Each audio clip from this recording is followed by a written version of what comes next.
today again with another one of our shows about collections. Guys who collect bikes, save them up, restore them, do everything. The difference we have today is the guy here only collects one model of motorcycle.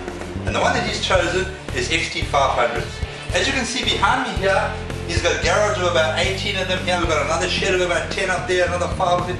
Every model, every type, every kind of XT, he's got them here. The guy's name is Ken Price, and here he is. Ken, why XT500s? Because it's the best bike ever made in Japan. Well, there you go then, eh? Love to hear that. The next thing as well, how long has it taken you to get this whole collection? When did you start? I bought my first one, which is that XT500 right here. I bought that in June 1977. That bike has actually been rebuilt twice. That TT, that's one of the very rare ones, that one. That's got the special light and everything on it. How much is something like that worth these days? I would say that one about 24,000. The value of XTs has actually dropped recently. But now, all these bikes, you restore them, rebuild them, fix them up yourself, right? Yes. Spares, parts? That's one of the pleasures of the XT500. Yamaha stores supply just about anything that you want at prices that have not kept pace with inflation. So basically they're selling them at the old prices then? Not quite, but if you compare it to other prices, they're very good. Yeah, but if you've seen Yamaha here office, all the old guys working there, they still live on the old price. And amazingly, while we were walking around looking at all the fantastic old bikes there, we came across somebody that we knew.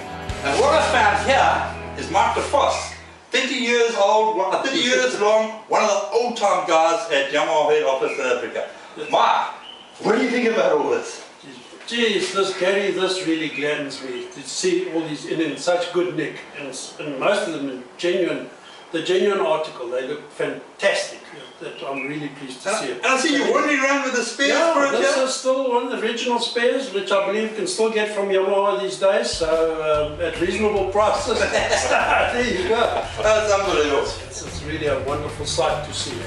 And I understand you've got something to give Kenya from Yamaha? Yes, Let's go get on with that. Okay. Okay. Just a small little token of our appreciation from Yamaha. Not small, it's quite a Get you up to date, you know. This is the very latest. This is this year's racing caliber. Thank you very much. Really, and we thank you for all your hard work and appreciate what you've done here, especially for old guys like me. One of the interesting things we found out about Ken was that while he keeps a large collection of spares for himself to work on all his bikes with, even with some of the new parts that he gets from Yamaha, if there is anything that he can't find, he's actually quite resourceful and ends up making some of the parts for himself. One of the crazy things we found here is this is a fiberglass replica of the original XT500 sump guard. Now, you made this yourself, didn't you?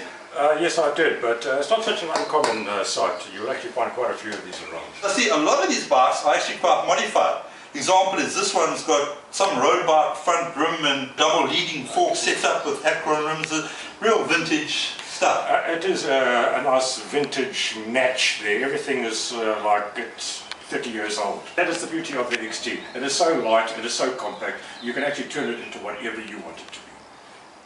And, as always is the case in situations like this, once we had finished looking at the bikes and seeing all the great stuff out there, the old duffers got together and then they started bench racing and talking amongst themselves.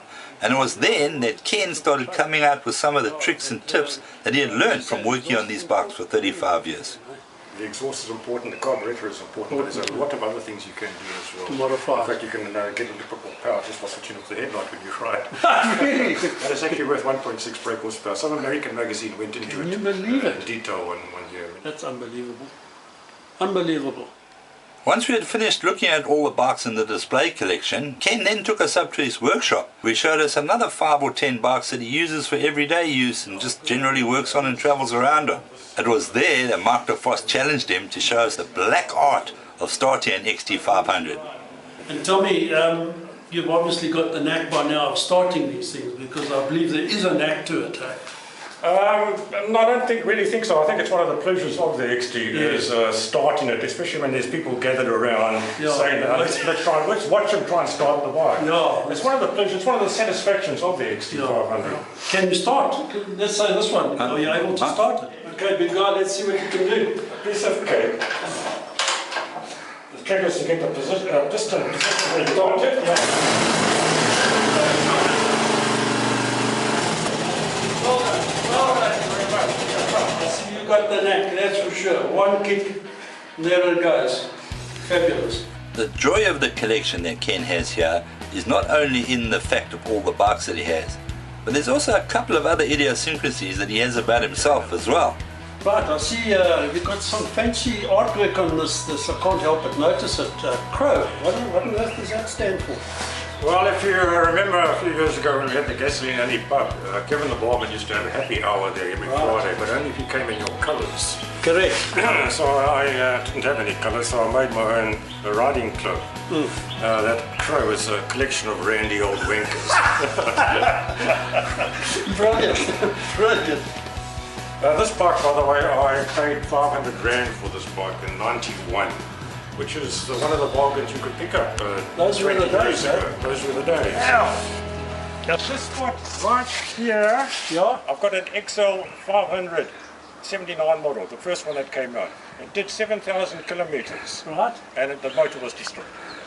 That's a good place for it to bury it there. In front of the Yamaha. So the next time you come and visit me, bring a pick and a spade. Yeah. There's a P50 PSA buried here. Also, yes. Also the same time, yeah. Same time. And what's the demise of that one? I could never actually start the thing, to tell you the honest truth. Really? Yeah.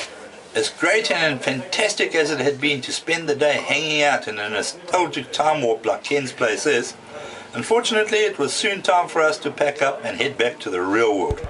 And there's it! Another one of the fabulous collections that we find all over the country around here. This one, Ken Price and his collection of XT500s. A whole couple of garages full of them. Ones he uses every day, ones he's restored, rare ones, common ones, everything. Ken, thanks a million. And as we say in the classics, thank God for the crazies. I mean, like you, guys like you, we have things like this. You just described me pretty well.